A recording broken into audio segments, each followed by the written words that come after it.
The smell of carnations and burnt coffee filled St. Anthony's Community Center as I watched my family argue over a chipped ceramic mug.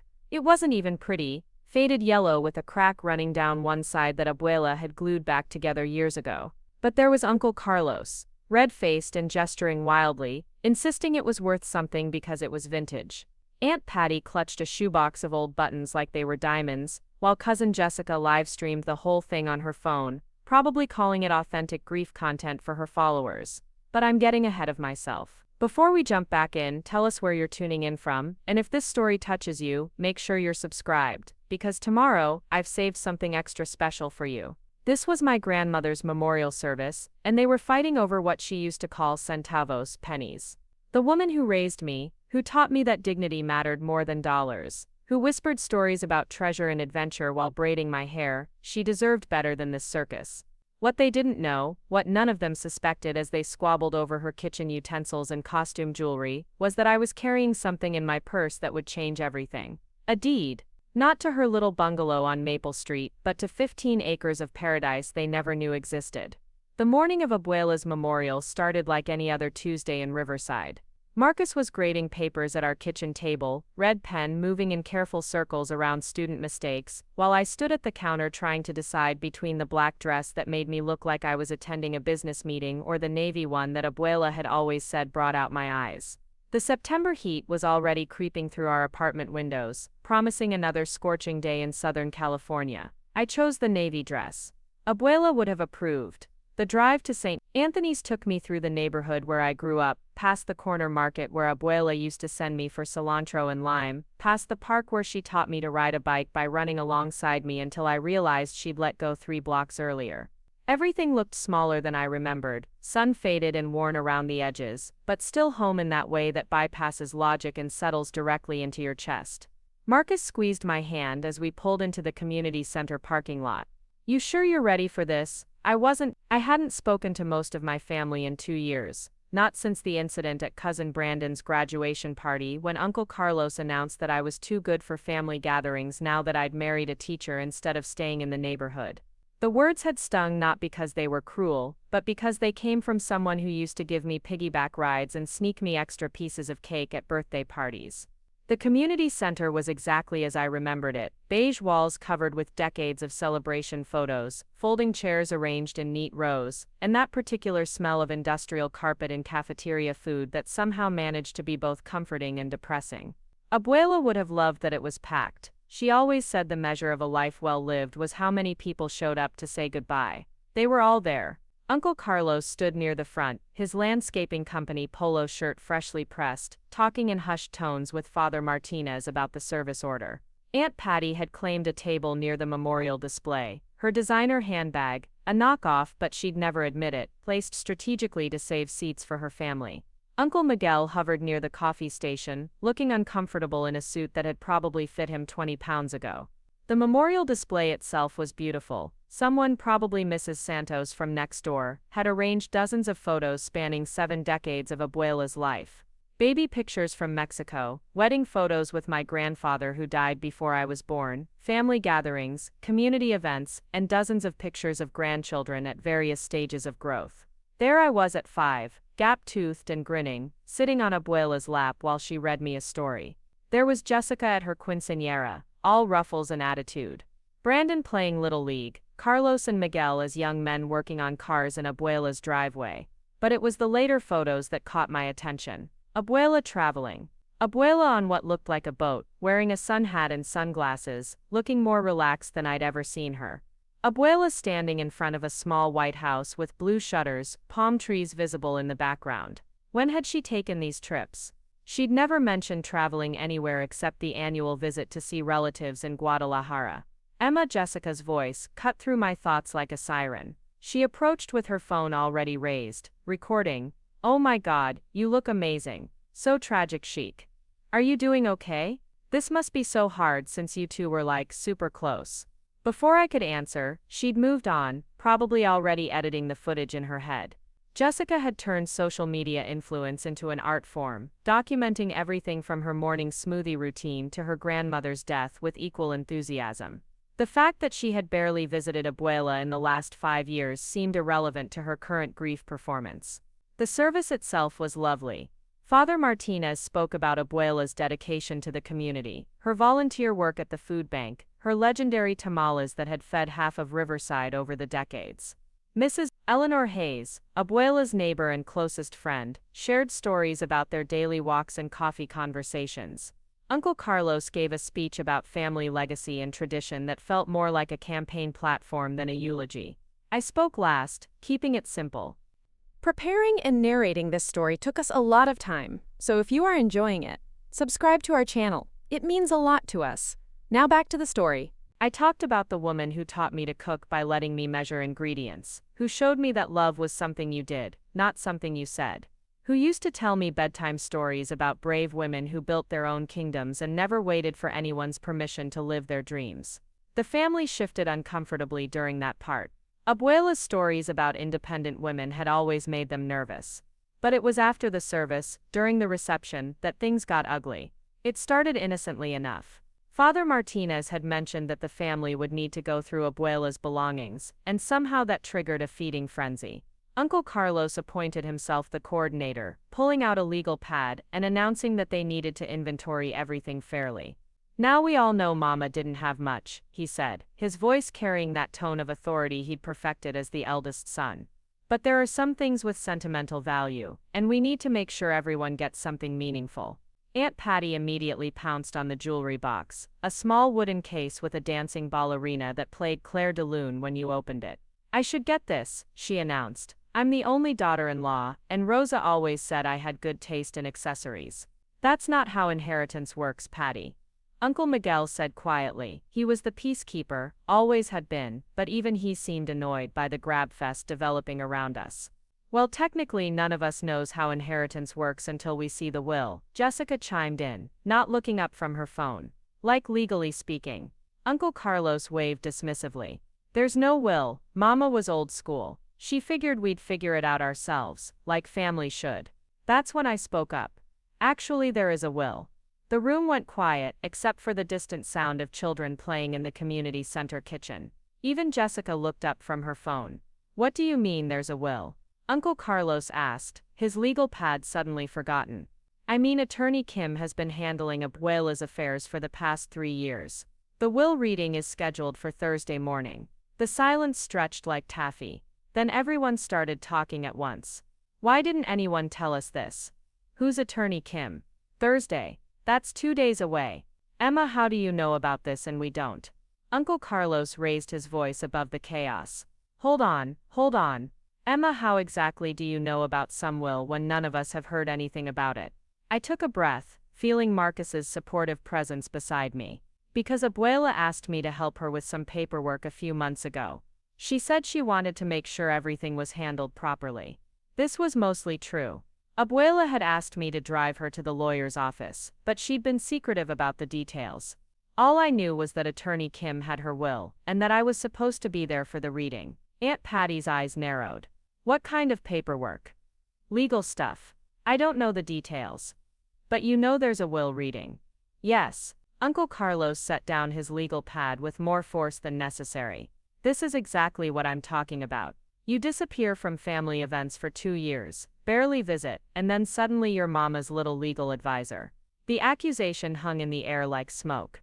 I felt my face flush, not from shame but from anger.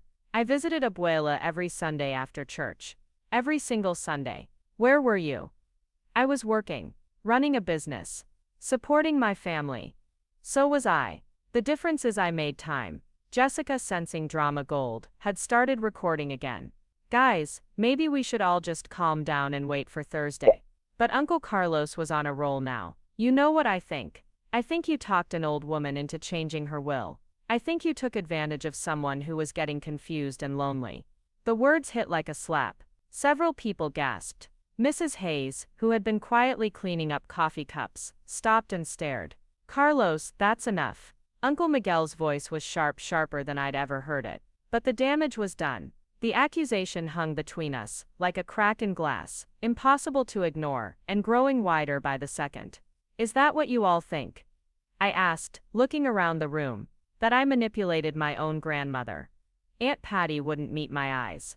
Jessica had stopped recording, but was typing furiously on her phone, probably live tweeting the family drama. Even some of the neighbors were starting to look uncomfortable, gathering their purses and making exit excuses.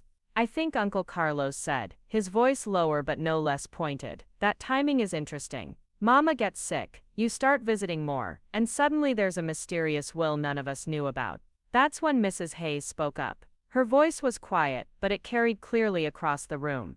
Rosa wasn't confused about anything. Everyone turned to look at the elderly woman, who had been Abuela's closest friend for over 30 years. She was sharp as a tack right up until the end. Sharper than most of you, if you want my honest opinion. Mrs. Hayes set down her coffee cup, with a decisive clink. And she had very good reasons for keeping some things private. What's that supposed to mean?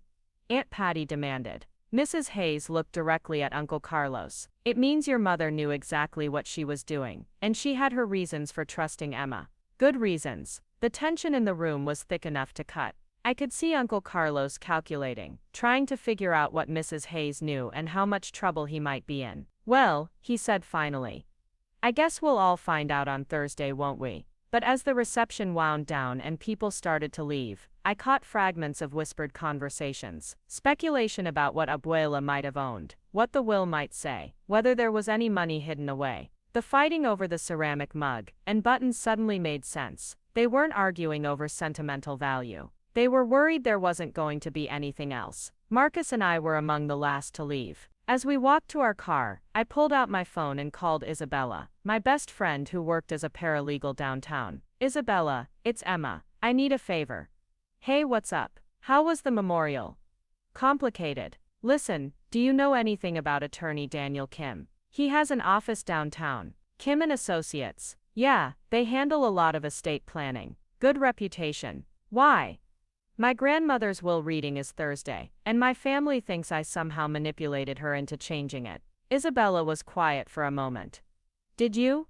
No, but I think there might be more to this than anyone realizes. What do you mean? I thought about those travel photos, about Abuela's stories of treasure and adventure, about the secretive way she'd handled her legal affairs in her final months. I think my grandmother had secrets. Big ones, and I'm about to find out what they were. As we drove home through the darkening streets of Riverside, I couldn't shake the feeling that Thursday's will reading was going to change everything. Not just for me, but for my entire family. Abuela had always been full of surprises, but something told me her biggest surprise was yet to come. The ceramic mug and buttons they'd fought over today were going to seem like pennies compared to what was waiting for us in Attorney Kim's office. I just hoped I was ready for whatever my grandmother had planned. Because knowing Abuela, it was going to be bigger than any of us imagined. Thursday morning arrived, with the kind of crisp October air that makes Southern California feel almost seasonal. I'd barely slept, spending most of the night staring at the ceiling and trying to piece together fragments of childhood memories that suddenly seemed significant.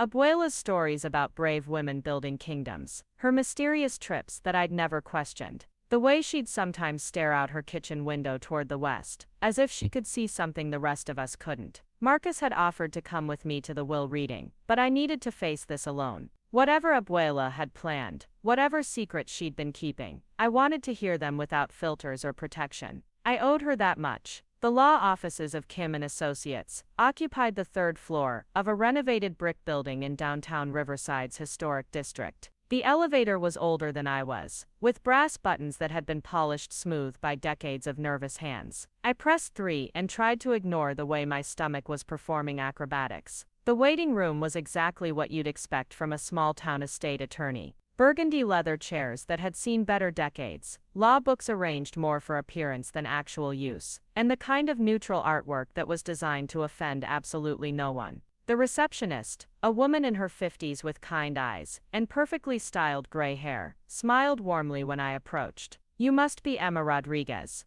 I'm Mrs. Patterson. Mr. Kim is expecting you. but it looks like you're the first to arrive." As if summoned by her words, the rest of my family came tumbling out of the elevator like clowns from a tiny car. Uncle Carlos had dressed for battle in his best suit, the navy one he usually reserved for church and court dates. Aunt Patty wore black from head to toe, as if she were attending another funeral, while cousin Jessica had apparently decided that a will reading was the perfect opportunity to debut her new designer dress. Uncle Miguel brought up the rear, looking like he'd rather be anywhere else on earth. The tension was immediate and palpable. Uncle Carlos nodded stiffly in my direction, while Aunt Patty busied herself with rearranging her purse contents. Jessica, predictably, was already documenting the experience, taking artfully angled selfies with captions like "Family Business Day" and honoring Abuela's legacy. Attorney Kim emerged from his office precisely at 10 o'clock. He was younger than I'd expected, maybe mid-40s, with the kind of careful composure that suggested he'd handled his share of family drama.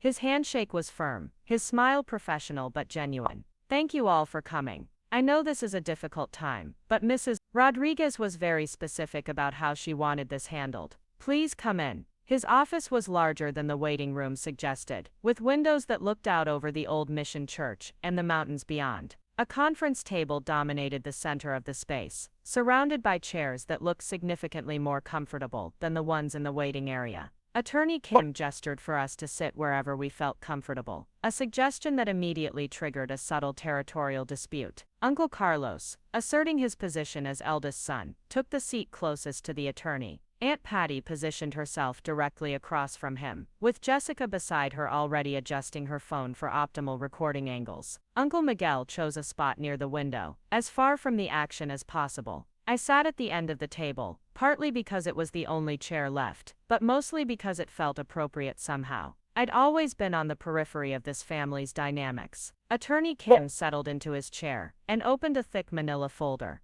"Before we begin, I want to explain how Mrs. Rodriguez approached this process. She was very deliberate about her planning, and she spent considerable time making sure her wishes were clearly documented and legally sound." He pulled out a document that looked official and intimidating, with multiple pages and enough legal language to choke a horse. "This is Mrs. Rodriguez's last will and testament, executed 18 months ago, and updated as recently as 6 months ago. She was very specific about the timing of this reading, and who should be present." Uncle Carlos leaned forward. "Updated 6 months ago. What kind of updates?"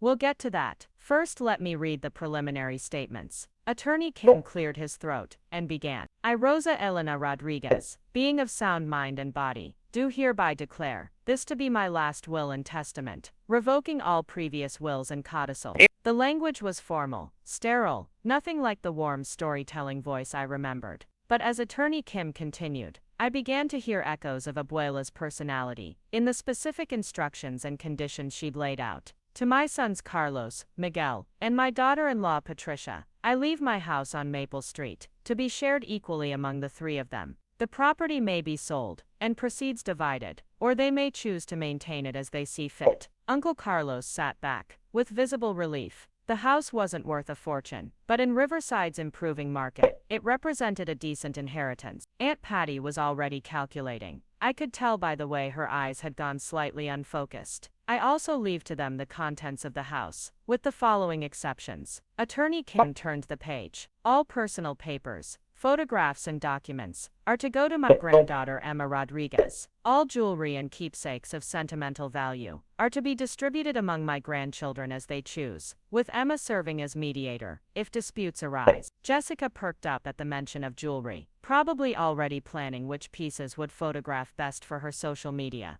But I was stuck on the phrase, personal papers and documents. What documents? Abuela had never seemed like the type to keep extensive records. Additionally, Attorney Kim continued, I leave to Carlos, Miguel and Patricia the sum of $15,000 each, to be drawn from my savings account at First National Bank. $45,000. It was more than anyone had expected from a woman who'd spent her life clipping coupons and shopping at thrift stores. Uncle Carlos was nodding approvingly, probably already planning how to invest his share, but Attorney Kim wasn't finished. However, he said, and that single word changed the entire temperature of the room. The bulk of my estate, including assets that my family is unaware of, I leave to my granddaughter Emma Rodriguez, with the following conditions. The silence was so complete, I could hear the air conditioning cycling on in the building's ventilation system. Uncle Carlos had gone very still, the kind of stillness that preceded either violence or litigation. What assets? Aunt Patty's voice was sharp enough to cut glass. Attorney Kim consulted his notes. Mrs. Rodriguez owned, in addition to her primary residence, a 15-acre property known as Isla Esperanza, located approximately 12 nautical miles southwest of Ensenada, Mexico. The property includes a main residence, guest quarters, a small dock, and full mineral and water rights. The words hung in the air like soap bubbles, beautiful and impossible, and completely incomprehensible. Uncle Miguel actually laughed, a short bark of disbelief. I'm sorry, what? My mother owned an island. She did indeed, purchased in 1987, through a Mexican corporation that she established for that purpose. The property has been maintained through a management company, and has generated modest rental income for the past 35 years. I felt like I was drowning in information. Abuela had owned an island for 35 years. That meant she'd bought it when I was just a baby, and had somehow kept it secret from her entire family for my entire life. This is impossible, Uncle Carlos said flatly. My mother was a seamstress. She worked at the dry cleaner for 40 years. She didn't have the money to buy an island. Actually, she did. Attorney Kim pulled out another document. Mrs. Rodriguez was quite financially savvy. She invested wisely over many decades, and the island property has appreciated considerably since her original purchase. He slid a piece of paper across the table. Even upside down, I could see enough zeros to make my head spin. The current assessed value of Isla Esperanza was listed at just over $3 million. Aunt Patty made a sound somewhere, between a gasp and a moan. Jessica had stopped recording, and was staring at the paper like it might spontaneously combust. Uncle Miguel was shaking his head slowly, as if he could make the numbers disappear through sheer disbelief. But Uncle Carlos had moved past shock into anger. This is fraud. There's no way my mother had this kind of money and never told us. Someone convinced her to do this. Someone manipulated an old woman into changing her will. His eyes fixed on me with laser intensity. Someone who spent a lot of time with her in her final months. Carlos. Attorney Kim's voice carried a warning. I need to stop you right there, Mrs. Rodriguez was evaluated by 2 independent physicians, as recently as 4 months ago. Both certified that she was mentally competent, and under no duress. She made these decisions freely, and with full understanding of their implications. But why? Uncle Miguel's question was quieter, sadder somehow. Why would she keep this from us? Why wouldn't she tell her own children? Attorney Kim looked uncomfortable for the first time since we'd arrived. She left a letter explaining her reasoning. Emma, this is addressed to you, but she requested that it be read aloud so everyone could hear her explanation. He handed me an envelope, with my name written in Abuela's familiar handwriting.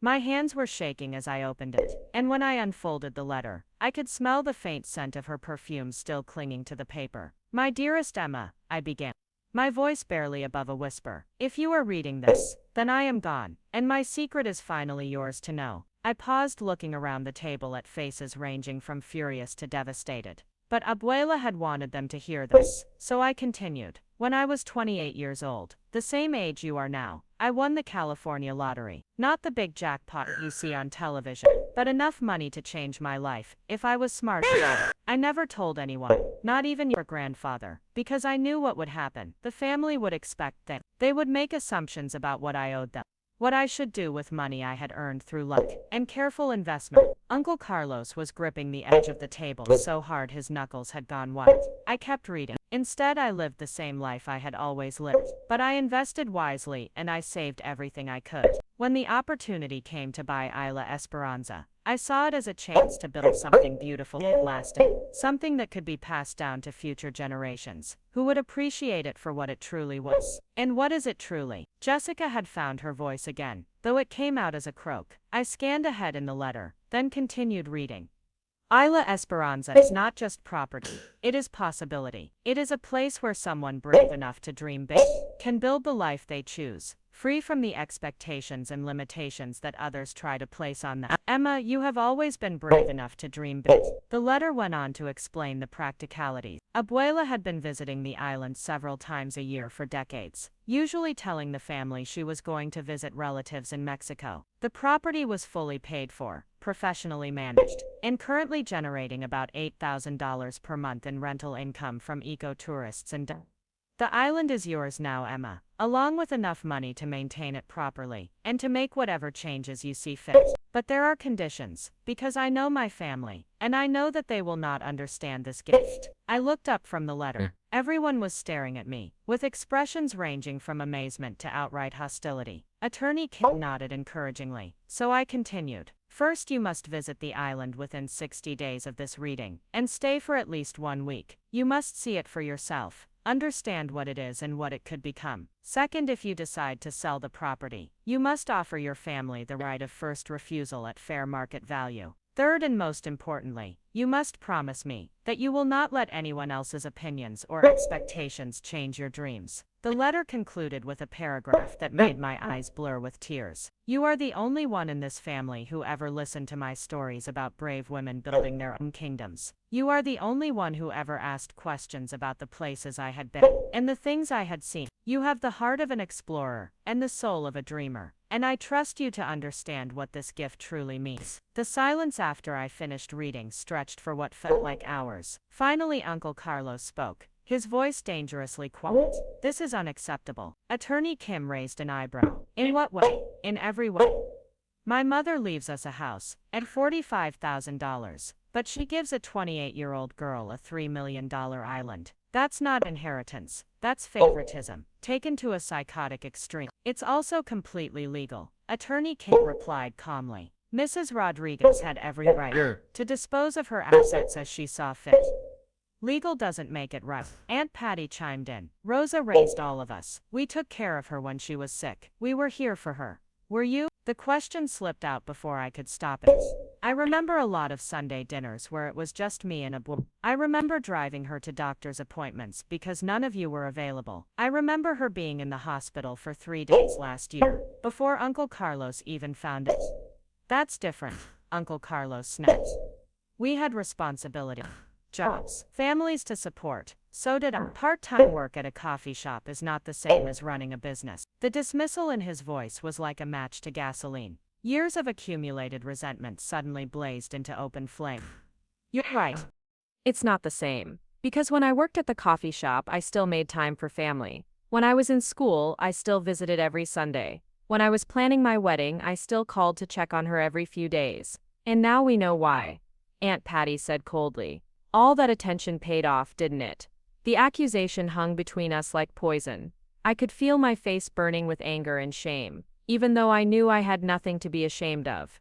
You think I visited my grandmother for 3 years because I knew she had money? I think you're not as innocent as you pretend to be. That's when Attorney Kim intervened. I think we need to take a step back here. Mrs. Rodriguez anticipated that this might be difficult for everyone to process, which is why she built in some additional provisions. He pulled out yet another document. Emma, your grandmother established a trust fund that will provide each of your cousins with a college scholarship if they choose to pursue higher education. She also set up a fund to help family members with emergency medical expenses or other genuine hardships. It was a generous gesture, the kind of thing Abuela would do to try to soften the blow, but I could see in their faces that it wasn't going to be enough. Not nearly enough. When do I need to visit the island? I asked quietly. You have 60 days from today's date. The management company is expecting your call and they'll arrange transportation and accommodations. Uncle Carlos stood up abruptly, his chair scraping against the floor with a screech that made everyone wince. This isn't over. I don't care what documents you have or what evaluations were done. No woman in her right mind leaves $3 million to one grandchild and pocket change to her own sons. Carlos, please, Uncle Miguel said quietly. Let's just go home and think about this. But Uncle Carlos was beyond reason. Think about what? Think about how our mother apparently lived a double life for 30 years. Think about how she had millions of dollars while we struggled to pay bills and raise kids. Think about how she chose favorites among her grandchildren. He pointed a finger directly at me. You knew about this. Maybe not all of it, but you knew something. And you let us fight over coffee mugs and costume jewelry while you sat there with a $3 million secret. The worst part was that he wasn't entirely wrong. I had known Abuela was keeping secrets. I'd seen the mysterious travel photos, noticed the way she sometimes spoke about places she'd never supposedly visited. I'd suspected there was more to her story than she was telling us. But I'd never imagined anything like this. I didn't know about the island. I said honestly. I knew she had some secrets, but I thought maybe she had a savings account we didn't know about, or some old jewelry she'd hidden away. I never imagined anything like this. But you didn't ask questions, did you? Aunt Patty's voice was poisonous. You just went along with whatever she wanted, played the good granddaughter, and waited for your reward. The unfairness of it was breathtaking. I'd spent years being criticized for visiting Abuela too much, for being too close to her, for not focusing enough on my own life. Now I was being criticized for the same relationship, just from the opposite direction. I visited her because I loved her, I said, my voice starting to shake. I listened to her stories because they mattered to me. I helped her with errands because she needed help. If that makes me calculating and manipulative, then I guess I'm guilty. Jessica had been uncharacteristically quiet through most of this exchange, but now she spoke up. Okay, but can we talk about the practical stuff for a minute? Emma, what are you actually going to do with an island? It was a good question, and one I had no answer for. What was I going to do with an island? I worked part-time at a coffee shop and lived in a one-bedroom apartment. I'd never owned anything more valuable than my car, and even that was questionable. I don't know, I admitted. I need to see it first. Understand what it is. And if you decide to sell it, Uncle Carlos asked, though his tone suggested he was looking for ammunition rather than information. Then I'll follow Abuela's instructions. You'll have the right of first refusal. At fair market value, Attorney Kim clarified, which as of the most recent appraisal is just over $3 million. The number still didn't feel real. $3 million was more money than I'd ever even conceptualized, let alone owned. It was the kind of money that existed in other people's lives, in magazine articles about lottery winners and tech entrepreneurs. The meeting concluded with paperwork that I signed in a daze. Keys to the island property, contact information for the management company, banking details for accounts I didn't know existed. Attorney Kim explained that the island was currently empty of guests, which would make my required visit easier to arrange. As we gathered our things to leave, Uncle Miguel approached me hesitantly. Emma, I want you to know that I don't blame you for any of this. Mama made her choices, and she had her reasons. But, I could hear the unspoken qualification in his voice. But I hope you'll think carefully about what this means for the family. Money changes things, and not always in good ways. It was advice I probably should have listened to more carefully. Because as we walked out of Attorney Kim's office and into the bright October morning, I had no idea that the real challenge wasn't going to be figuring out what to do with an island. It was going to be surviving what my family was planning to do to me. The drive from Riverside to Ensenada took 6 hours, most of it spent in tense silence as Marcus and I navigated the border crossing and the winding coastal highway south of Tijuana. I'd barely slept again, spending most of the night alternating between packing and repacking our bags and staring at the ceiling while replaying Aunt Patty's threats. The family was planning to contest the will. They were going to claim I'd manipulated Abuela, that she wasn't competent, that the inheritance was evidence of undue influence. Part of me wanted to turn around and drive home. Let them have their legal battle. Let them prove whatever they thought they could prove. Take the easy path and walk away from a situation that was already tearing my family apart. But another part of me, the part that had listened to Abuela's stories about brave women building kingdoms, refused to be intimidated. She'd chosen me for this, had trusted me with something precious and secret. I owed it to her memory to at least see what she'd protected for 35 years. The marina in Ensenada was smaller than I'd expected, a collection of weathered docks jutting into deep blue water that stretched toward the horizon. Fishing boats bobbed alongside sleek yachts, and the air smelled of salt and diesel fuel, and something I couldn't identify that might have been fish tacos cooking somewhere nearby.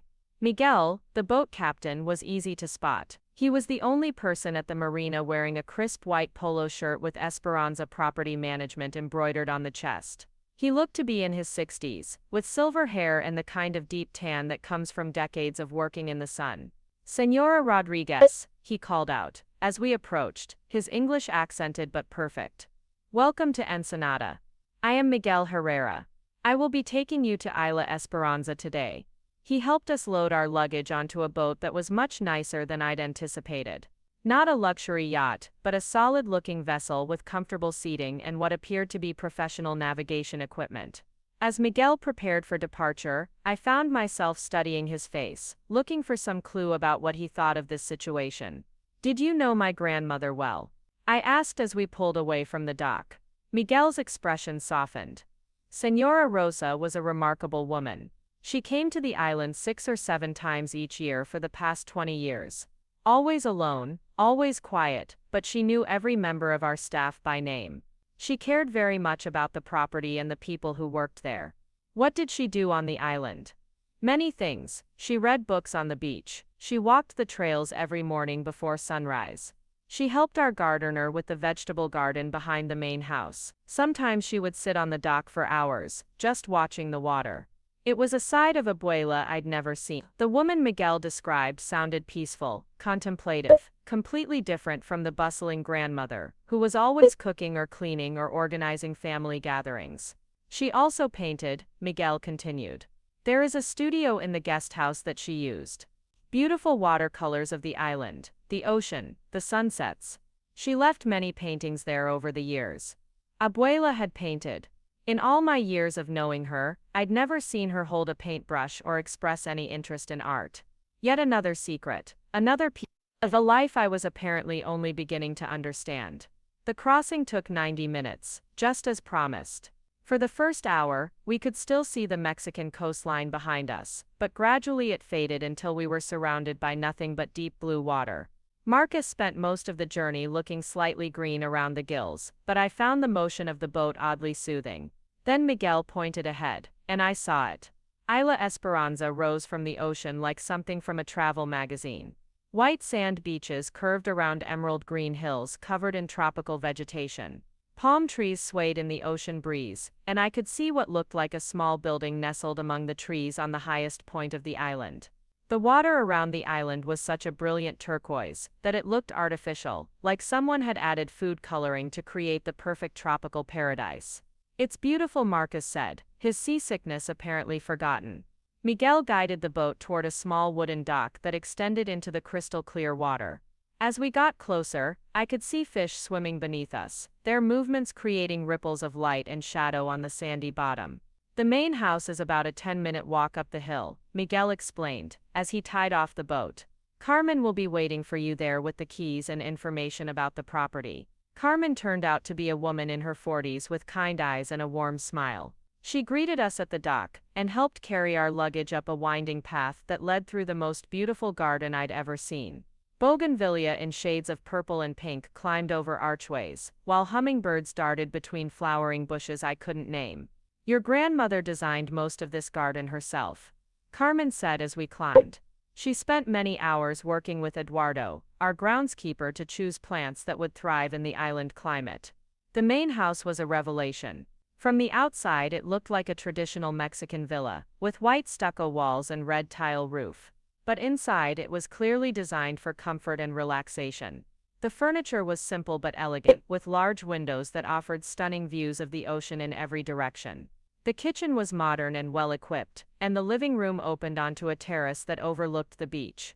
"The guest house is just down the path," Carmen explained, handing me a set of keys. "That's where your grandmother usually stayed when she visited. She said she liked the view better from there." I wandered through the main house in a daze, trying to reconcile this beautiful, peaceful place with the grandmother I thought I knew. Every room was perfectly appointed, clearly maintained with love and attention to detail.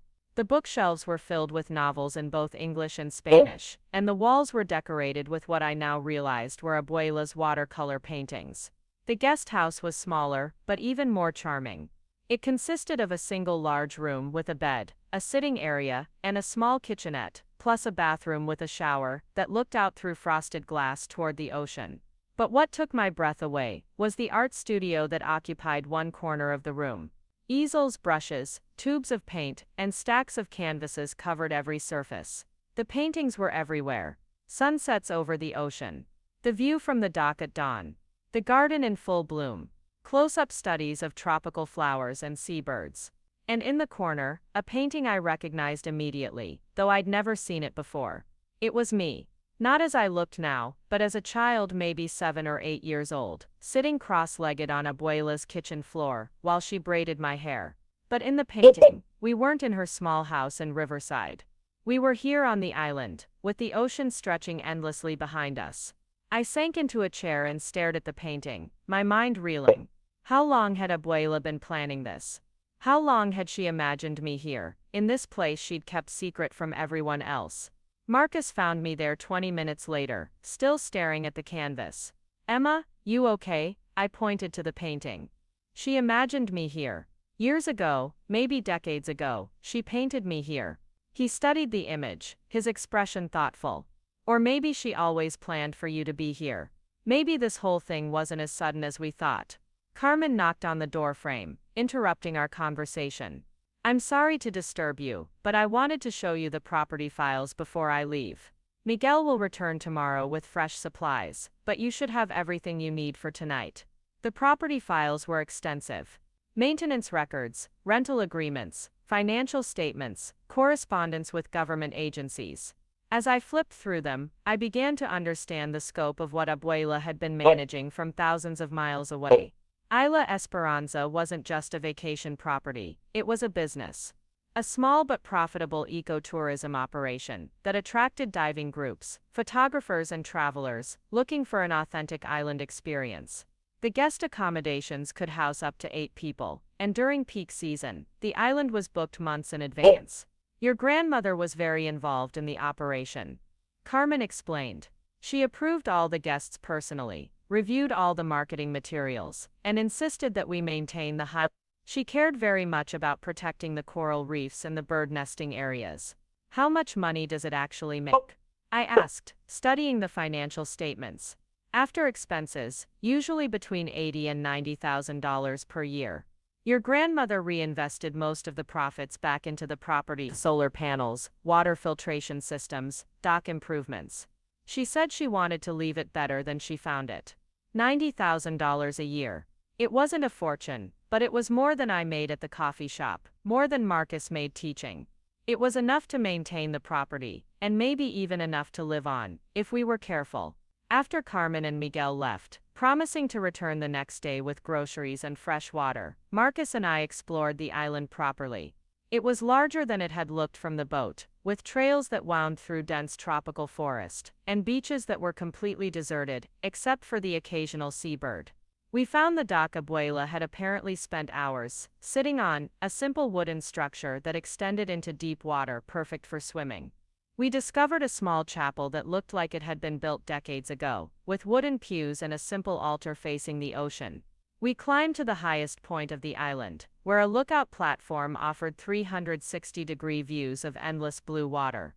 It's incredible, Marcus said, as we watched the sun begin to set from the lookout. I can see why she loved it here. But can you see why she kept it secret?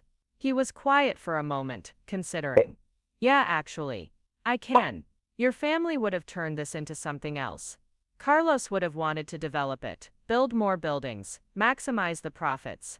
Patty would have wanted to use it for big family vacations and social media content. It would have become about them, instead of about this. He gestured toward the ocean, where dolphins were playing in the distance, their movements creating small splashes of silver in the golden light. That night, we stayed in the guest house, sleeping in the bed where Abuela had apparently spent many peaceful nights over the years. I lay awake for a long time, listening to the sound of waves against the shore, and trying to process everything I'd learned. My grandmother hadn't just owned an island. She'd created a sanctuary, a place where she could be herself without the expectations and demands of family life. A place where she could paint and read and think without anyone needing anything from her. And now it was mine. But along with the beauty and the peace came a crushing weight of responsibility. This wasn't just property, it was a legacy, a business. A business. An ecosystem that depended on careful management and environmental protection. It was also, I was beginning to realize, a test. The next morning, I woke before sunrise and walked down to the dock where Abuela had spent so many contemplative hours. The water was perfectly still, reflecting the lightening sky like a mirror. As I sat there, watching the island wake up around me, I understood something that I hadn't grasped before. This wasn't about money, it wasn't about real estate, or inheritance, or family fairness. This was about vision. Abuela had seen something here that was worth protecting, worth keeping secret, worth passing on to someone who might understand its true value. But understanding its value, and knowing what to do with it, were two different things. My phone had no signal on the island, which was probably a blessing given the media circus that had apparently erupted back home. But it also meant I couldn't call Uncle Carlos, or Aunt Patty, or anyone else who might be planning legal action against me. I was completely cut off, which forced me to think without outside pressure or influence. Over the next few days, Marcus and I settled into a rhythm. We swam in the crystal clear water every morning. We hiked the island trails, discovering hidden coves and secret gardens. We read books from Abuela's extensive library. I spent hours in her art studio, not painting, but trying to understand what this place had meant to her. I found her journal on the third day, tucked between art supplies in a drawer I'd been afraid to open. The entries went back years, documenting her visits to the island, her thoughts about its management, her dreams for its future. March 15, 2019. The new solar panels are working perfectly. Eduardo says the battery system should provide enough power for all the guest accommodations even during the rainy season. I'm so proud of what we've built here. June 3, 2020. Emma called today to check on me. She's worried about the pandemic, about whether I'm staying safe. I wish I could tell her about this place, about how peaceful and protected it feels. Someday when the time is right. October 12, 2020. Carlos stopped by the house to ask about money for Miguel's business expansion. I told him I'm living on a fixed income, which is true but not the whole truth. He wouldn't understand this place. He would see it as an asset to be leveraged rather than a sanctuary to be protected. December 8, 2022. Emma and Marcus are engaged. She looked so happy when she showed me the ring. I think about bringing her here for their honeymoon, but it's not time yet. She needs to discover this place on her own terms, when she's ready for the responsibility it represents. The entries painted a picture of a woman who had spent decades carefully stewarding something precious, always thinking about the future, always planning for the day when she would need to pass it on. But they also revealed something else. Abuela had been lonely. Despite her love for the island, despite the peace she found there, she had spent years carrying this secret alone. The joy of creating something beautiful had been tempered by the sadness of not being able to share it with anyone. On our fourth day, Miguel returned with supplies and news from the mainland. Senora Rodriguez. Carmen asked me to tell you that there have been phone calls to our office. People claiming to be family members, asking about your visit, and when you plan to return. What kind of questions? About the property value, about rental income, about whether you plan to sell. Carmen has been telling them that client information is confidential, but they seem very persistent. So the family pressure was continuing, even while I was on the island. Somehow that didn't surprise me. There was also a call from a lawyer. Miguel continued. He said he represents your family's interests and wants to schedule a meeting about the island property. My stomach tightened. They were moving forward with their threat to contest the will. While I was here, trying to understand what Abuela had built, they were back home building a legal case against me.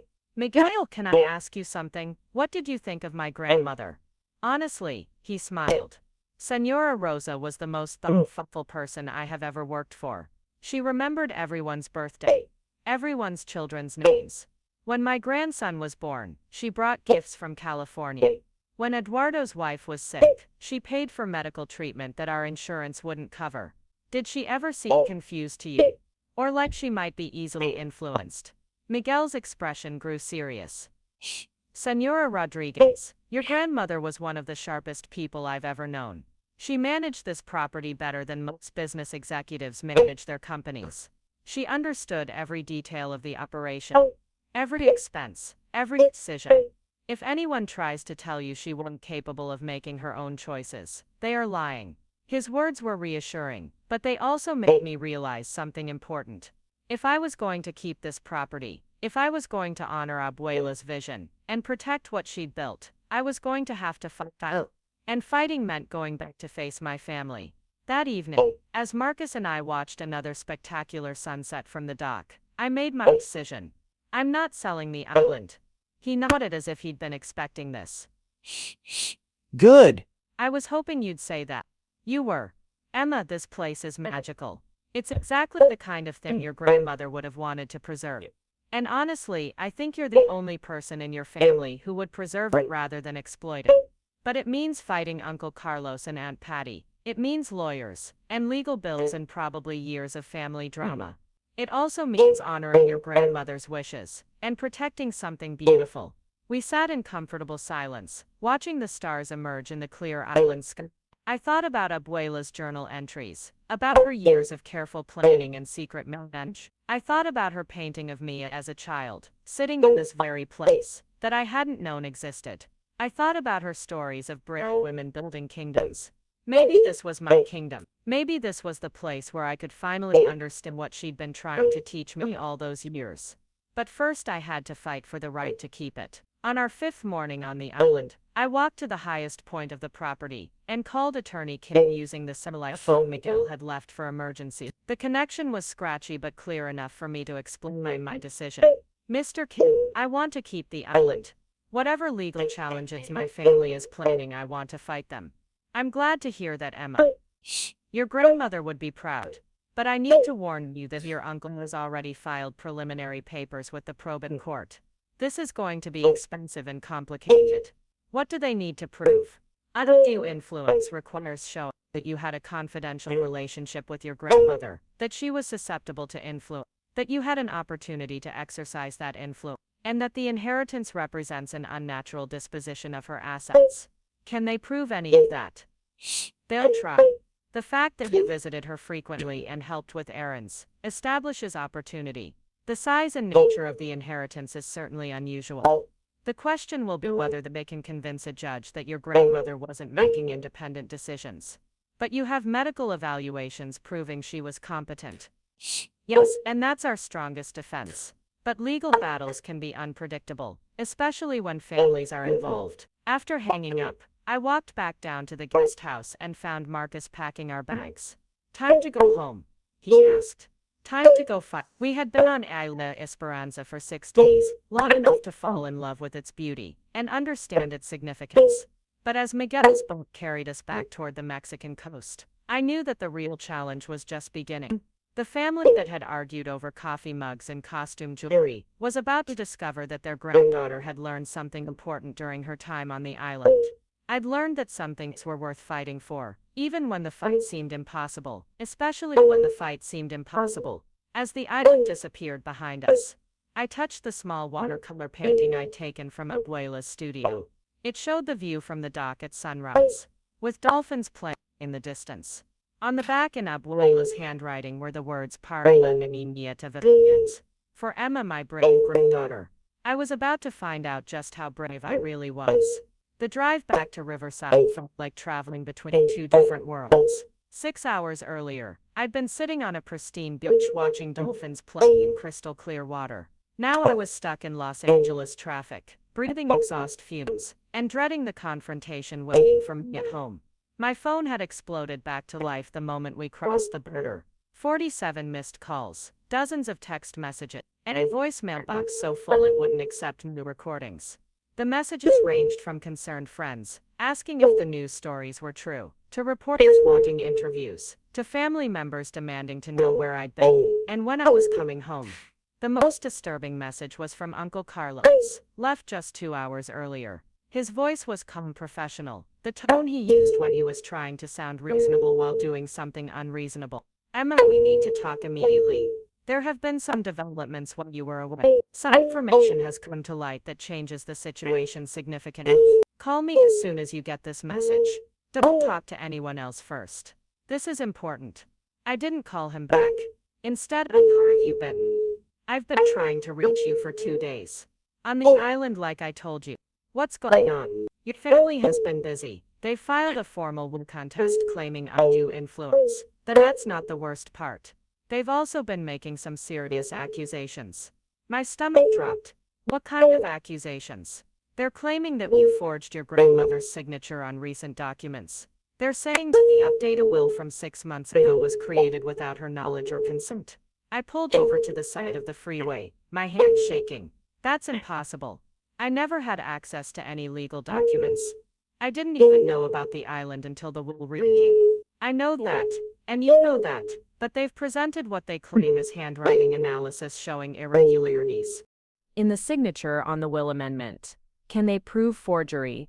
Probably not, but they don't need to prove it. They just need to create enough doubt to convince a judge to freeze the estate while the investigation continues. Emma, they're also asking for a conservatorship.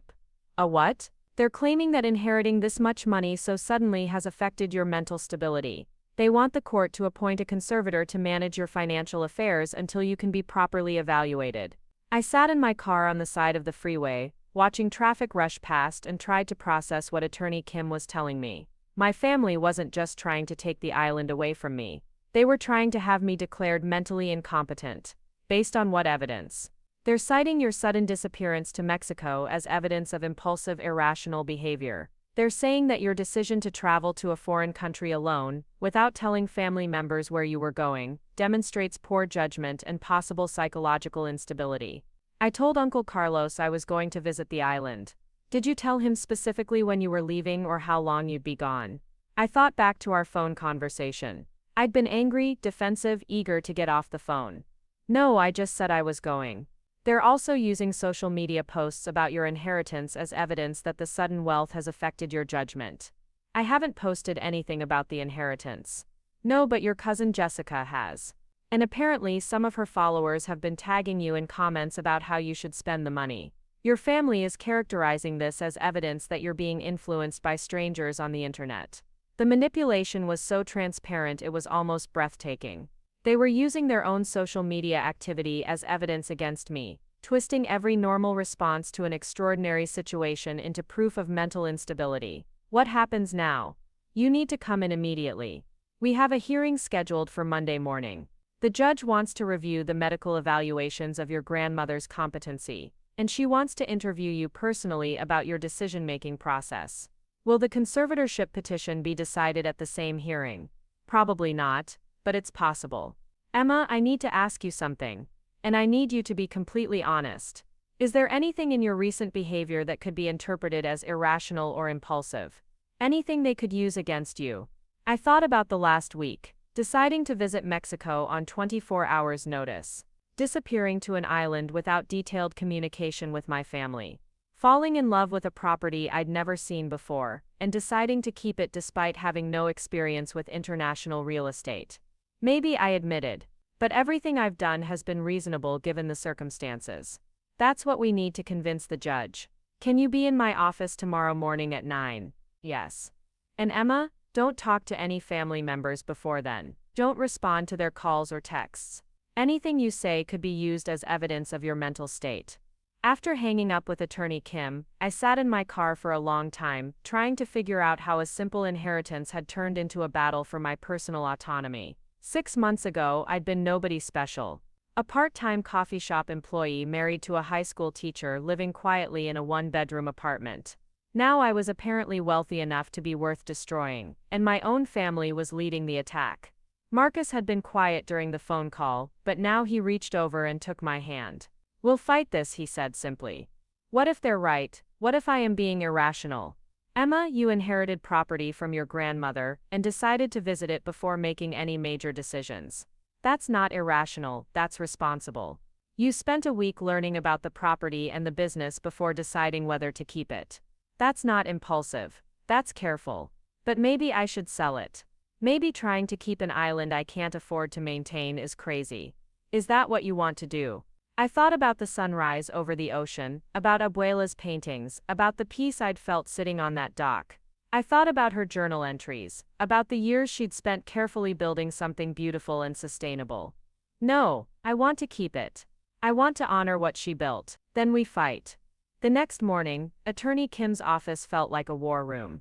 The conference table was covered with documents, medical reports, financial statements, and legal briefs. Attorney Kim had brought in a specialist in probate litigation, a sharp-eyed woman named Sarah Chen, who had been handling inheritance disputes for 20 years. The good news, Sarah explained, is that their case for undue influence is weak. The medical evaluations clearly show your grandmother was competent when she made her decisions. The timeline doesn't support their claims of manipulation. What's the bad news? The bad news is that the conservatorship petition is more concerning. They've hired a psychiatrist who specializes in evaluating the psychological effects of sudden wealth. Dr. Rebecca Morris has written extensively about inheritance trauma and its impact on decision-making. Attorney Kim slid a report across the table. Dr. Morris has filed an affidavit stating that inheriting significant wealth can trigger manic episodes, impaired judgment, and disconnection from reality. She's recommending a full psychological evaluation. Based on what? She's never met me. Based on what your family has told her about your recent behavior. The sudden travel to Mexico, the decision to keep expensive foreign property, the refusal to consider family input on financial decisions. Sarah Chen leaned forward. Emma, I need to prepare you for what they're going to argue in court. They're going to paint a picture of a young woman who was overwhelmed by sudden wealth and made a series of increasingly irrational decisions. They're going to say that you're being influenced by your husband, who has obvious financial motivations for encouraging you to keep the property. That's not true. I know it's not true. But we need to be prepared for how they'll present it. We spent the morning developing our defense strategy. Medical evidence of Abuela's competency. Financial records showing the island's profitability and sustainability. Character witnesses who could speak to my stability and good judgment. Most importantly, we needed to show that my decisions had been reasonable and well considered, not impulsive or irrational.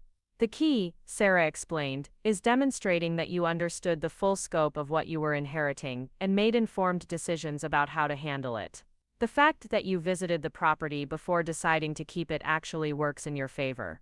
That afternoon, I received an unexpected phone call from Mrs. Eleanor Hayes, Abuela's elderly neighbor. Emma, dear, I hope you don't mind me calling.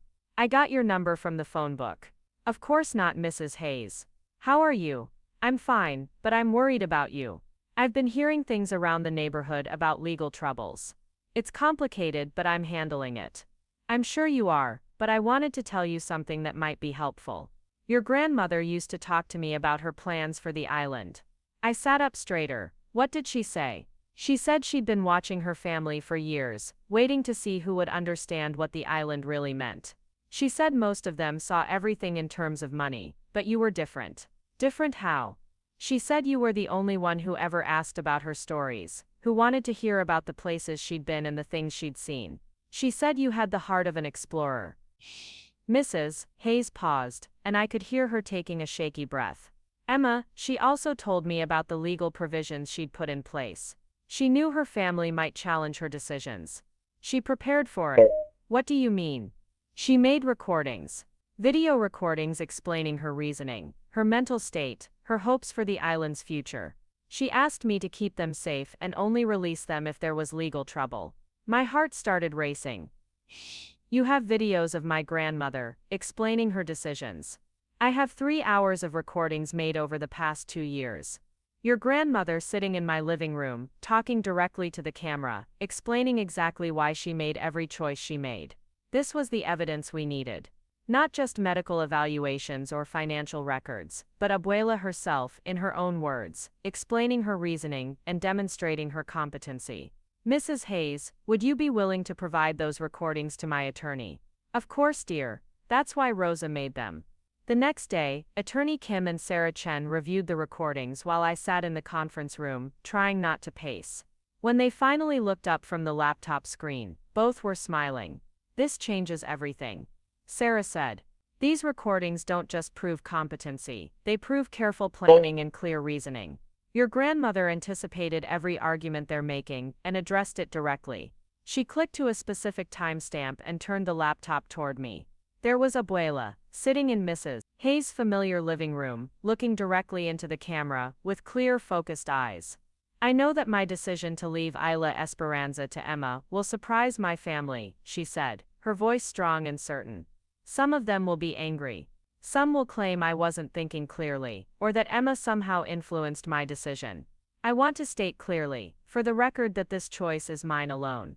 She paused, folding her hands in her lap in a gesture I remembered from countless conversations. Carlos is a good man, but he sees everything as a business opportunity. He would develop the island, build more structures, maximize the profits. Patricia wants luxury and status. She would turn it into a showcase for social media. Miguel follows whoever speaks loudest. Another pause, a slight smile. Emma is different. She listens to stories. She asks questions about beauty and meaning, not just about money. She has the patience to understand something before trying to change it. The island needs someone who will protect it, not exploit it. The recording continued for several more minutes, with Abuela explaining her financial planning, her competency evaluations, and her hopes for the island's future. But the most powerful moment came at the end, when she looked directly into the camera and said, "I am making this recording in March of 2023, 18 months before my expected death. I am 78 years old, in good health, and of completely sound mind. Anyone who challenges these decisions is motivated by greed, not love." The Monday morning hearing was held in a courtroom that felt too small for the amount of family drama it contained. Uncle Carlos and Aunt Patty sat with their attorney, an intimidating man in an expensive suit, who looked like he specialized in destroying people's lives. Uncle Miguel had positioned himself as far from the action as possible, while Jessica live tweeted the proceedings despite repeated warnings from the bailiff. Judge Patricia Hernandez was a woman in her 60s with steel gray hair and the kind of no-nonsense demeanor that suggested she'd seen every possible variation of family greed over the years. She reviewed the documents in silence while we all waited, the tension in the room so thick it was almost visible. "This is an unusual case," Judge Hernandez finally said. "The medical evidence clearly establishes that Mrs. Rodriguez was competent when she executed her will. The financial records show that her estate was managed responsibly and that her decisions were based on accurate information." Uncle Carlos's attorney stood up.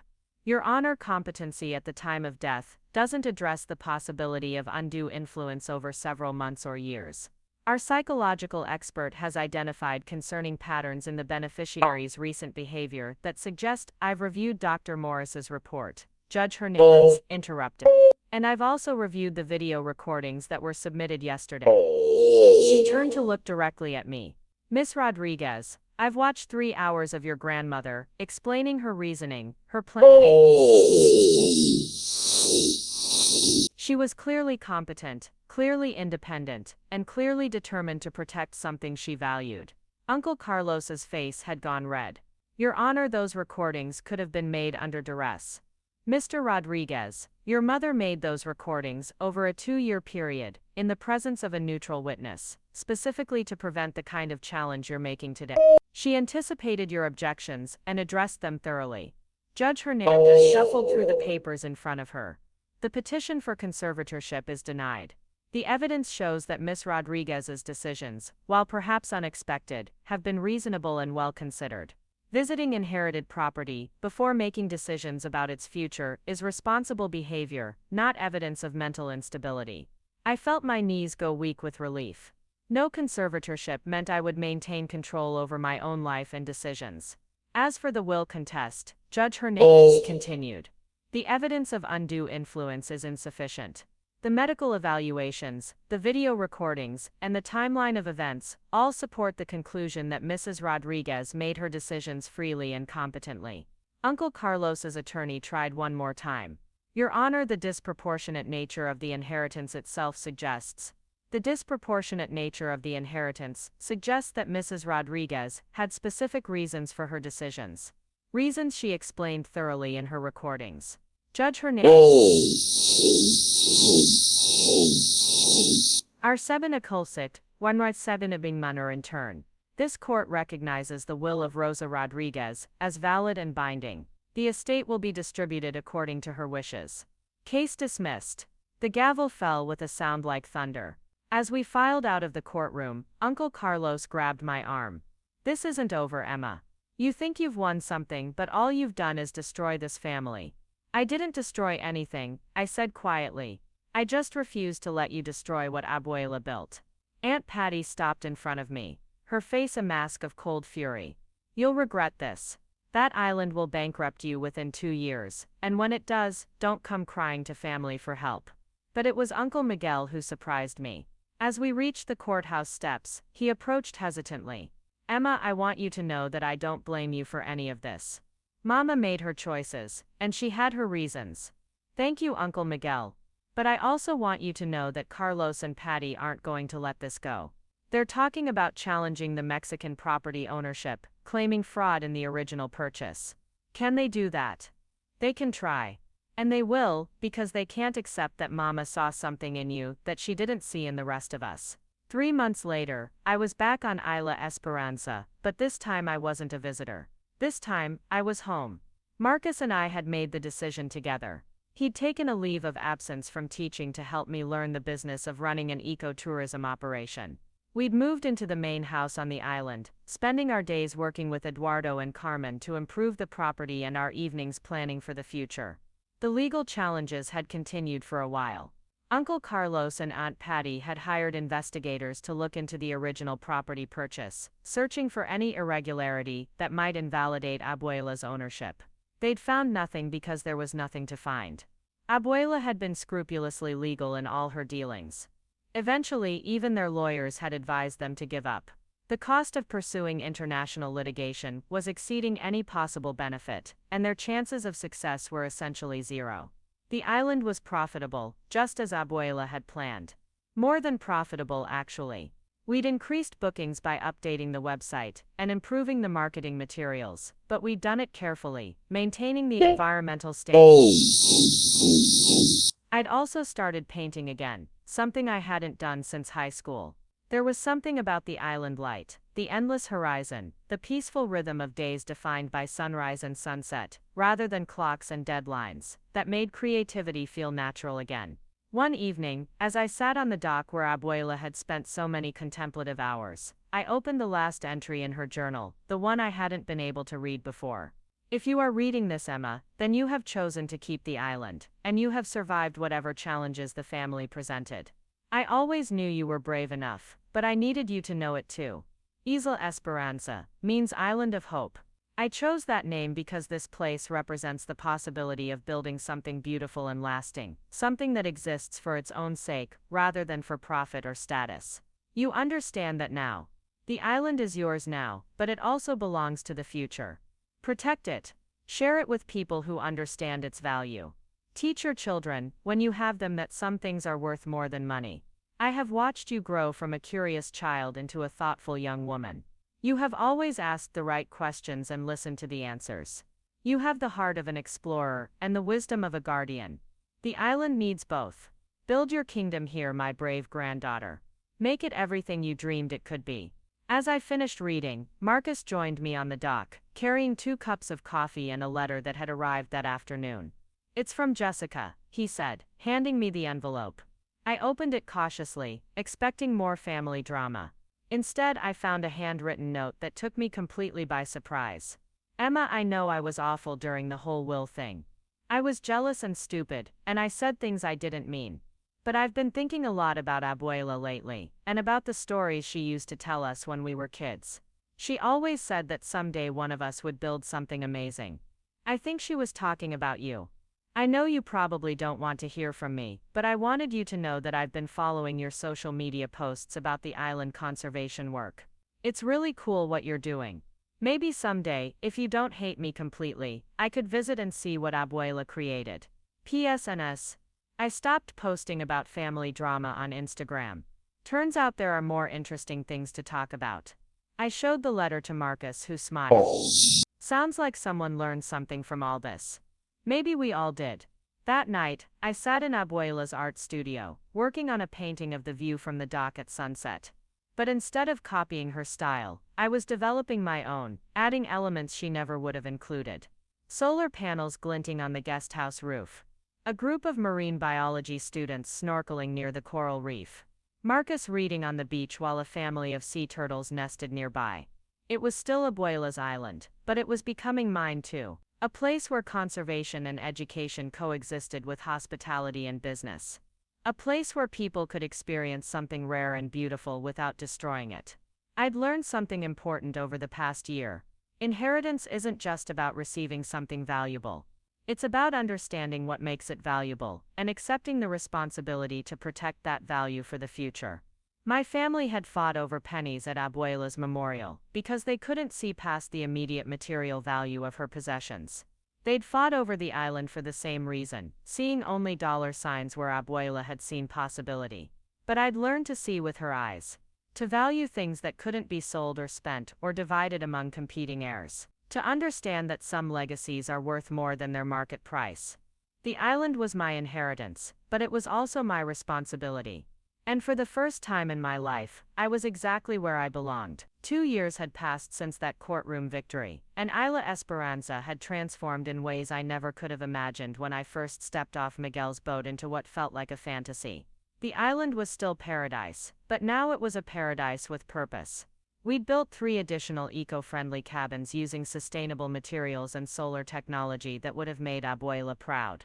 Our guest capacity had increased to 20 people, but we'd done it so carefully that the island's natural beauty remained untouched. The morning started like any other Tuesday on the island. I was in the marine biology lab we'd established in the renovated chapel, cataloging water quality samples with Dr. Sarah Martinez, our resident marine biologist, when Eduardo came running up the path from the dock. "Señora Emma," he called, breathing hard from the sprint uphill. "There are boats coming. Many boats, and they look official." My stomach immediately clenched with the familiar anxiety that had never quite left me since the legal battles. Even though we'd won decisively in court, even though all challenges had been exhausted, some part of me always expected Uncle Carlos to find a new angle of attack.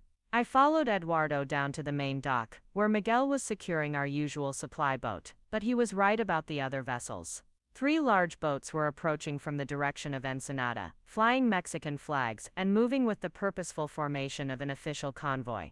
Marcus joined us at the dock, still carrying the lesson plans he'd been preparing for the group of college students scheduled to arrive next week.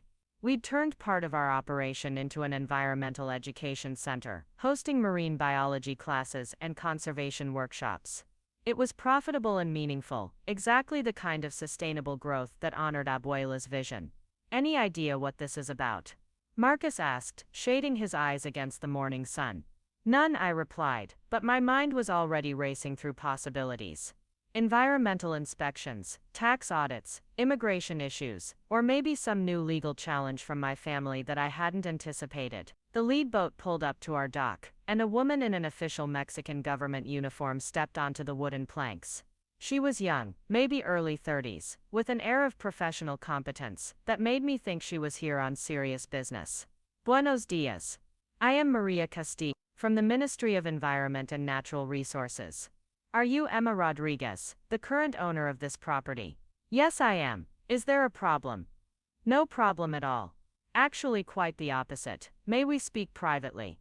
She gestured toward 2 men who had remained on the boat, both carrying briefcases and looking like they meant business. Official business, but what kind? I couldn't tell. We walked up to the main house, where Maria accepted our offer of coffee and settled into one of the comfortable chairs on the terrace. The view from there was spectacular, encompassing most of the island and stretching out to the endless blue horizon beyond. "Señora Rodriguez, I am here because your island has attracted some attention from environmental monitoring agencies. The kind of attention that is very positive." She opened her briefcase and pulled out a thick folder filled with official documents and what looked like scientific reports. "For the past 18 months, our satellite monitoring systems have been tracking the health of coral reef systems throughout this region. Your reef is not only thriving, it's actually expanding and showing regeneration patterns that we haven't seen elsewhere." I felt a surge of pride mixed with relief.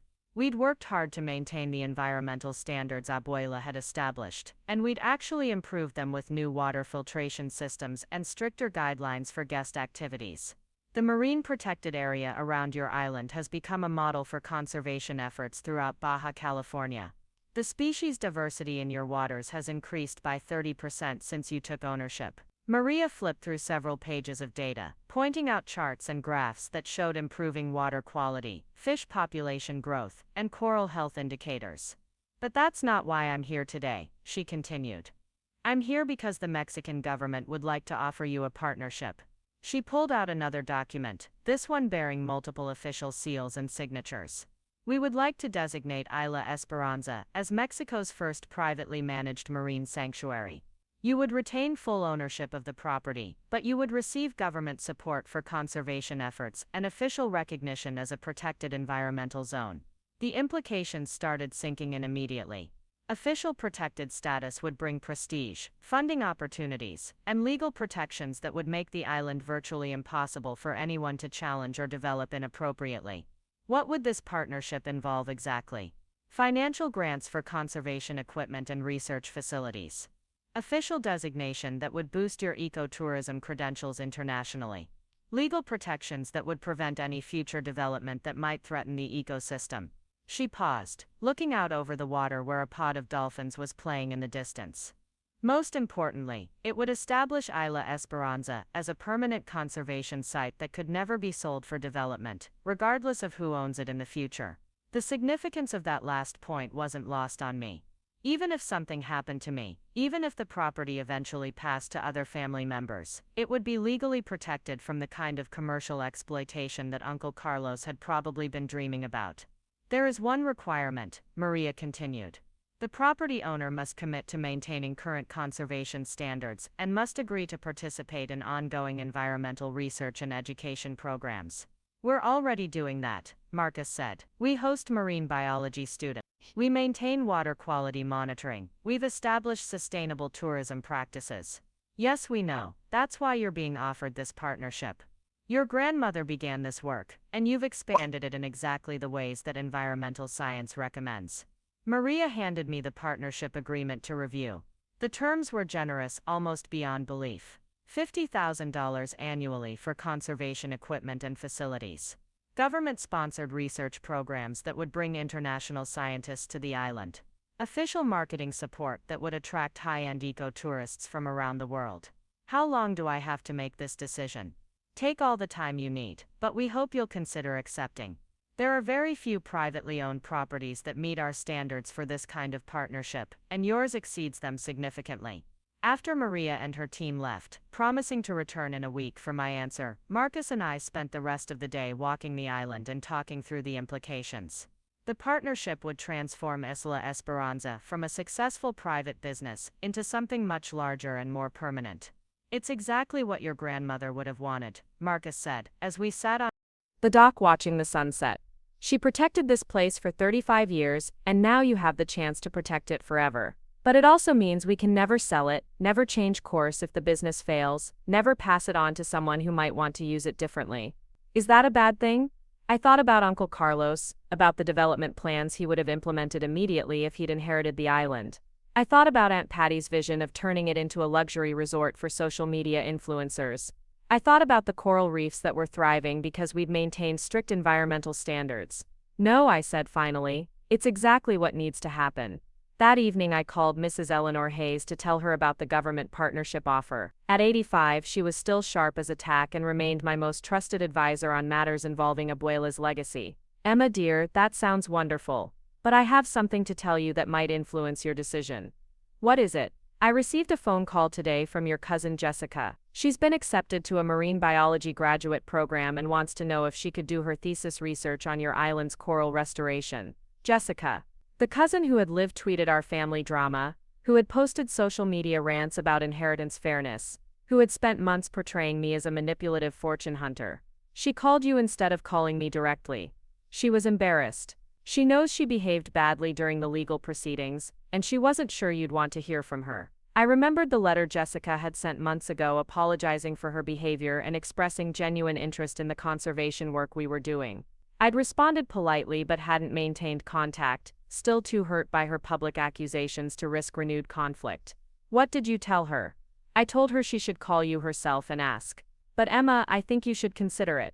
Jessica has always been smart, and maybe she's finally figured out what really matters.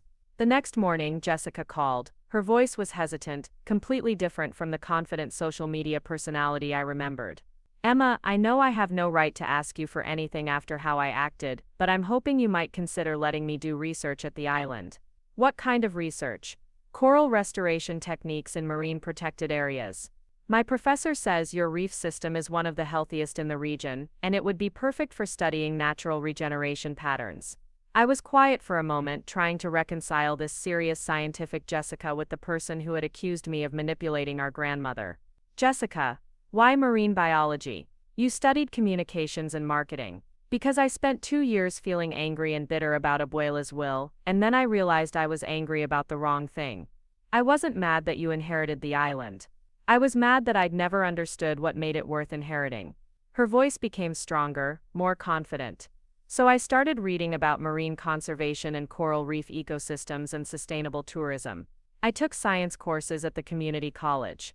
I volunteered with ocean cleanup organizations.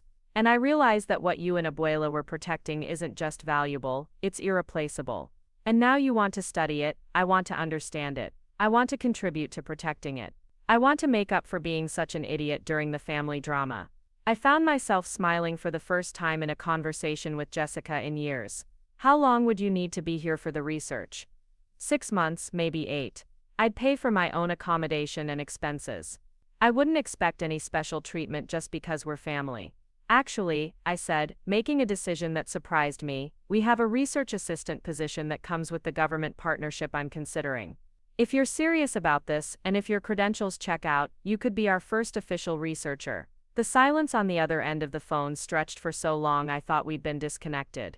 Emma, Jessica finally said, her voice thick with emotion, I don't deserve this opportunity. Maybe not, but the coral reefs don't care about our family drama. If you can help protect them, that's what matters. 3 days later, I was back in Maria Castillo's office in Ensenada, signing the partnership agreement that would transform Isla Esperanza into Mexico's first privately managed marine sanctuary. The ceremony was small but significant, attended by environmental officials, marine biologists, and a reporter from National Geographic who was writing a story about innovative conservation models. This partnership represents a new approach to environmental protection, Maria explained to the reporter. Instead of government acquisition of sensitive areas, we're supporting private owners who demonstrate exceptional conservation practices. The reporter, a woman named Jennifer Walsh who had covered environmental stories around the world, was particularly interested in the family dynamics that had shaped the island's conservation story. So your grandmother kept this property secret for 35 years to protect it from development pressure. She kept it secret to protect it from people who would have seen it as a commodity rather than a sanctuary. I corrected. She wasn't hiding it from everyone, just from people who wouldn't understand its real value. And your family challenged your inheritance. Some of them did. They saw the financial value and couldn't understand why I wouldn't want to sell it and divide the money. But you chose conservation over cash. I chose to honor what my grandmother had built. The money was never the point. The point was protecting something beautiful and irreplaceable. Jennifer spent 3 days on the island, interviewing our staff, documenting our conservation practices, and swimming in the crystal-clear waters that had attracted government attention. Her article, published 6 months later, would bring international recognition to our conservation work and attract researchers and eco-tourists from around the world. But the most meaningful recognition came from an unexpected source. Uncle Miguel arrived on the island on a quiet Thursday morning, carrying a small suitcase and a nervous expression. I hadn't seen him since the courthouse steps 2 years earlier, when he'd warned me that Uncle Carlos and Aunt Patty wouldn't give up easily. Emma, I hope you don't mind me coming unannounced. I wasn't sure you'd want to see me if I called first. Of course I want to see you. You're always welcome here. We walked up to the main house, where Marcus made coffee and Eduardo brought fresh fruit from the garden that Abuela had designed and I'd expanded. Uncle Miguel looked around with wonder, clearly amazed by what the island had become. I brought something for you, he said, reaching into his suitcase. Something I probably should have given you years ago. He handed me a small wooden box, worn smooth with age and handling. This was your grandmother's. She gave it to me for safekeeping shortly before she died, with instructions to give it to you when I thought you were ready to understand what it meant. Inside the box were dozens of letters, all addressed to Miqueta Emma in Abuela's familiar handwriting. The dates spanned 15 years. From when I was 13 until just months before her death. She wrote to you regularly. Uncle Miguel explained, but she never sent the letters. She said she was saving them for when you needed to know how much she believed in you. I opened the first letter with shaking hands. My dearest Emma, today you asked me why I never had children of my own besides your father and your uncles. I told you I was too busy, but that wasn't the truth. The truth is that I was waiting for grandchildren, and specifically for you. From the moment you were born, I knew you were special. Not because you were smarter or prettier than the other babies, but because you looked at the world with curiosity instead of fear. The letters chronicled my childhood and adolescence from Abuela's perspective, documenting moments I'd forgotten and insights I'd never known she had. They revealed her hopes for my future, her concerns about family pressures, and her growing certainty that I was the right person to inherit her most precious secret. One letter, dated just 6 months before her death, brought tears to my eyes. Emma, by now you know about Isla Esperanza, and I hope you understand why I chose you to protect it. But I want you to know that the island was never my real legacy to you. My real legacy is the knowledge that you have the strength to stand up for what you believe in, even when the people you love try to convince you you're wrong. You have shown that strength your entire life, and I am so proud of the woman you've become. Uncle Miguel watched me read, his own eyes suspiciously bright. She was right about you, he said quietly. Carlos and Patty, they see everything in terms of money and status. But you see things the way she did. You see the real value in something like this. What changed your mind? 2 years ago, you warned me that they wouldn't give up. They did give up eventually. But more than that, I've been watching what you've accomplished here.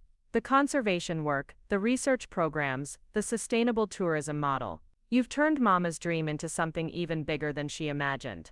He gestured toward the dock, where Jessica was collecting water samples for her coral restoration research. She'd been on the island for 3 months now, and her preliminary findings were already attracting attention from marine biology programs around the world. You even found a way to bring the family back together, at least partly. Jessica talks about this place like it's sacred ground. It is sacred ground. I said, that's what Abuela understood, and what I'm finally learning to understand. Some things are worth more than their price tag. That evening, Uncle Miguel joined us for dinner on the terrace, sharing stories about Abuela that I'd never heard. Stories about her dreams of traveling, her secret investments, her careful planning for a future she wouldn't live to see. She never told us about the island because she knew we'd try to talk her out of keeping it. He admitted, Carlos would have wanted to develop it.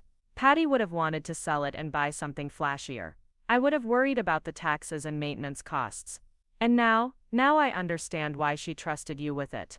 You're the only one who saw it as a responsibility instead of an opportunity. The next morning, as Uncle Miguel prepared to return to the mainland, he pulled me aside for a private conversation. Emma, I need to tell you something about Carlos and Patty. They're not done being angry about the inheritance. I thought they'd given up the legal challenges. They have, but they're still bitter, and they've been spreading stories in the family about how you manipulated Mama and stole their inheritance. Some of the relatives believe them. Does it matter? The legal issues are settled. It matters for family relationships. There are cousins who won't speak to you, aunts and uncles who think you're a villain. Christmas is going to be complicated for the rest of your life. I thought about this, trying to decide how much it bothered me. The family that had rallied around Uncle Carlos and Aunt Patty's version of events was the same family that had never shown much interest in me before I inherited money. Their disapproval stung, but it didn't change my life in any practical way. Uncle Miguel, do you think I made the right choice? I think you made the only choice that honored what Mama built. And I think she would be proud of what you've done with her gift. He hugged me goodbye, promising to visit again soon, and to try to repair some of the family relationships that had been damaged by the inheritance dispute. Some bridges can't be rebuilt, he said, as he boarded Miguel's boat for the journey back to Ensenada. But the ones that matter will find a way to heal. 6 months later, on the 3rd anniversary of Abuela's death, I stood on the dock where she'd spent countless contemplative hours and reflected on everything that had changed. The island was thriving as both a conservation site and a sustainable business. Our research programs were attracting international attention, and our ecotourism operation was booked solid for the next 2 years. Jessica had completed her thesis research and was now pursuing a PhD in marine biology, with plans to return to the island as our head research coordinator. Her transformation from social media influencer to serious scientist had been remarkable to witness, and her research on coral restoration was being cited by conservation organizations worldwide. Marcus had developed an environmental education curriculum that was being adopted by schools throughout California and Mexico. Our visiting student programs were so popular that we'd started a waiting list for spots. Most importantly, the government partnership had provided the legal protections that would preserve the island's conservation status permanently. No future owner, regardless of their intentions, could ever develop the property in ways that would damage the ecosystem. But the real victory wasn't the legal protections or the scientific recognition or even the financial success. The real victory was that Abuela's vision had not only survived, but had grown into something larger and more meaningful than she'd ever imagined. That evening, I sat in her art studio, working on a painting that would commemorate the third anniversary of her death. The canvas showed the view from the dock at sunset, but instead of the solitary perspective she'd usually painted, my version included the community that had grown up around her sanctuary. Jessica collecting water samples near the reef. Marcus leading a group of students through the mangrove restoration area. Eduardo tending the expanded garden. Miguel securing the boat after bringing a new group of researchers. Carmen coordinating the complex logistics of running a conservation center that hosted visitors from around the world. It was still Abuela's island, but it had become something she'd never quite achieved in her lifetime. It had become a place where her values were shared and celebrated rather than hidden and protected. As I put the finishing touches on the painting, I thought about the family members who were still angry about my inheritance, still convinced that I'd somehow stolen what should have been theirs. I felt sorry for them, not because they'd lost money, but because they'd lost the opportunity to be part of something meaningful. Uncle Carlos was still running his landscaping business, still worried about bills and competition and profit margins. Aunt Patty was still chasing status symbols and social media validation. They'd gotten their $15,000 from Abuela's will, plus the sale of her house, but they'd missed out on the chance to protect and nurture something irreplaceable. Their loss wasn't financial. Their loss was the failure to understand what made Isla Esperanza worth inheriting in the first place. I'd learned that inheritance isn't just about receiving something valuable, it's about accepting the responsibility to preserve and protect that value for future generations. It's about understanding that some legacies can't be measured in dollars, and some gifts come with obligations that matter more than the gifts themselves.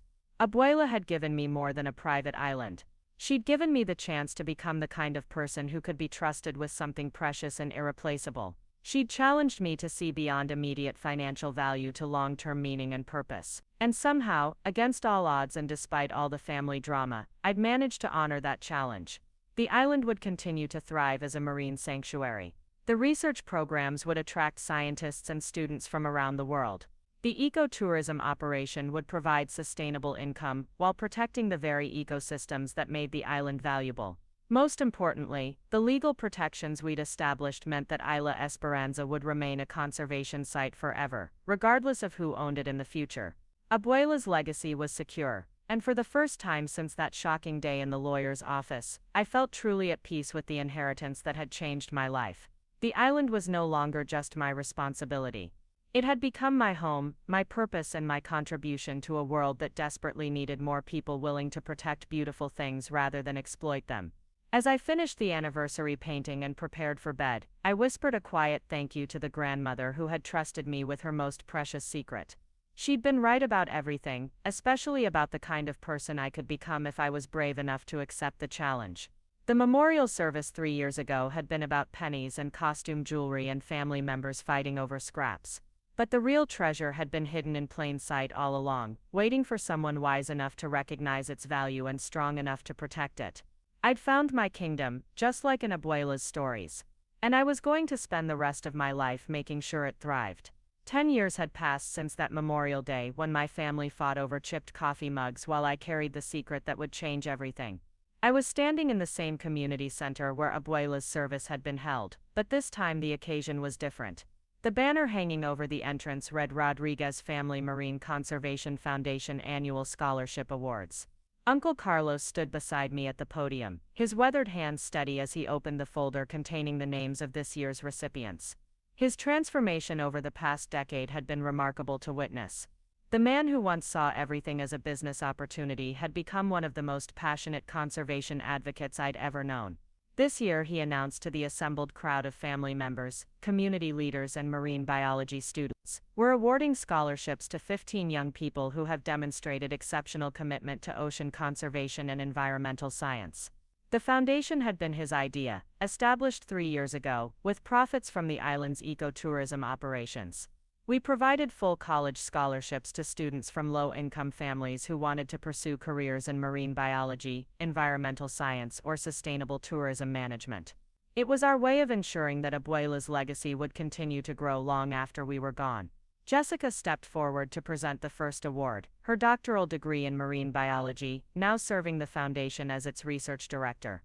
Her transformation had been even more dramatic than Uncle Carlos's. The social media influencer who once live-streamed family drama had become a published scientist whose coral restoration techniques were being used around the world. The Rodriguez Foundation is proud to announce that Maria Santos from Riverside Community College will be attending UC San Diego to study marine ecosystem management. Jessica said, her voice carrying the authority that comes from genuine expertise rather than manufactured celebrity. I watched from the side of the stage as Maria, tears streaming down her face, accepted her scholarship certificate. She was exactly the type of student Abuela would have loved to support, brilliant and dedicated but lacking the financial resources to pursue her dreams without help. The ceremony continued with 14 more presentations, each scholarship representing a young person who would now have the opportunity to contribute to ocean conservation efforts around the world. As I listened to their stories of determination and passion, I thought about how far we'd all come from that bitter day when family members accused each other of greed and manipulation. Even Aunt Patty was here, sitting in the back row with a complicated expression on her face. Her separation from Uncle Carlos had become permanent, and she'd spent years nursing her resentment about the inheritance. But seeing the foundation's work, understanding how the island's profits were being used to help young people, had gradually softened her anger into something closer to acceptance. After the ceremony, she approached me hesitantly. "Emma, I wanted to congratulate you on what you've built here. I know I haven't always been supportive, but I can see now that Rosa made the right choice." "Thank you, Aunt Patty, that means a lot. I was wondering if there might be a way for me to contribute something to the foundation. I don't have much money, but I have skills in event planning and fundraising that might be useful." It was an olive branch I hadn't expected but was grateful to receive. Family healing had happened slowly, one relationship at a time, as people began to understand that the island's success had created opportunities for everyone to be involved in something meaningful. The final surprise of the evening came when Uncle Miguel approached the podium for closing remarks. 10 years ago, our family was torn apart by grief and misunderstanding. We fought over small things while missing the big picture.